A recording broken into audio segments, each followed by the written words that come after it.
Assalamualaikum Ikhwan Fillah.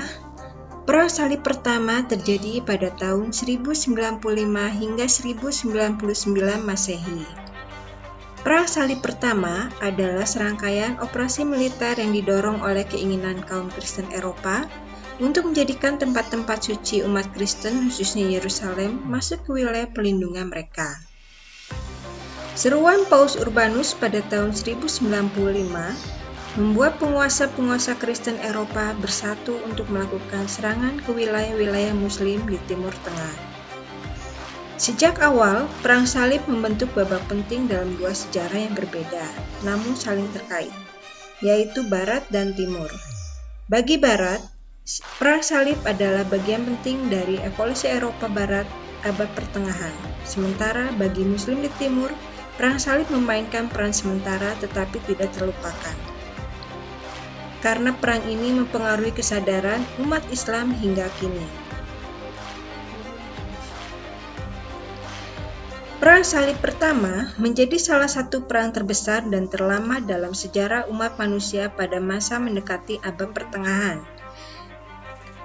Perang Salib terbagi ke dalam beberapa puncak peperangan dan dalam kurun waktu yang berbeda pula. Perang Salib pertama diawali pada tahun 1095 Masehi ketika Paus Urbanus menyerukan kepada kaum Kristiani yang berkumpul di Clermont, Prancis. Dalam pidatonya, Paus Urbanus mengajak orang-orang untuk mulai berperang dan memperebutkan kembali kota Yerusalem yang mereka anggap sebagai kota suci mereka, dari bawah kekuasaan kekhalifahan Fatimiyah pada waktu itu. Mendengar seruan dari Paus Urbanus, orang-orang yang saat itu mendengar, termasuk anak-anak dan orang tua, menjadi sangat bersemangat untuk ikut berperang. Bahkan tidak sedikit terbentuk kelompok-kelompok pasukan fanatik yang tidak resmi. Mereka berani memutuskan untuk berangkat sendiri ke Yerusalem, mendahului pasukan salib utama yang saat itu masih dalam tahap pengorganisiran. Bahkan beberapa kelompok pasukan fanatik tersebut berangkat dengan persiapan yang sangat minim. Mereka meyakini bahwa petualangan mereka saat itu sedang dibantu oleh Tuhan. Dan nantinya dinding-dinding kokoh Yerusalem juga akan diruntuhkan untuk mereka.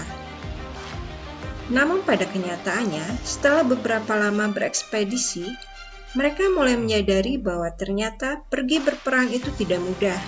Satu persatu dari mereka mulai meninggal dalam perjalanan. Beralih ke pasukan utama Perang Salib yang diberangkatkan dari Prancis, persiapan pasukan tersebut akhirnya telah matang dan memulai perjalanan menuju Yerusalem pada tahun 1096 Masehi. Pasukan Salib membagi pasukan menggunakan rute yang berbeda. Ada yang melewati jalur darat dan sebagian melalui jalur laut. Pasukan Salib yang menggunakan jalur laut sempat singgah di Konstantinopel, ibu kota Kekaisaran Bizantium. Hal tersebut bahkan sempat membuat Kaisar Bizantium pada saat itu, Kaisar Aleksio, tidak senang karena khawatir akan terjadi gesekan yang menyebabkan perang antara pasukan Salib dengan pasukannya. Untung tidak terjadi apa-apa, dan akhirnya pasukan Salib melanjutkan perjalanan mereka ke Yerusalem. Pasukan Salib tiba di Yerusalem pada tahun 1098 Masehi. Meskipun pasukan Salib banyak melakukan kesalahan selama peperangan, pasukan Salib pada akhirnya berhasil merebut Yerusalem karena sebetulnya pada saat itu pasukan kekhalifahan Fatimiyah sedang berperang juga melawan bangsa Seljuk. Kemenangan pasukan Salib atas Yerusalem membuat bangsa Eropa mengalami kemajuan dan menyebabkan kemunduran bagi kekhalifahan Fatimiyah. Sebab selama bangsa Eropa menguasai Yerusalem, mereka mempelajari berbagai ilmu pengetahuan baru dari peradaban maju umat Islam pada saat itu, terutama mengenai ilmu di bidang kedokteran dan matematika. Wallahu a'lam bishawab. Wassalamualaikum warahmatullahi wabarakatuh.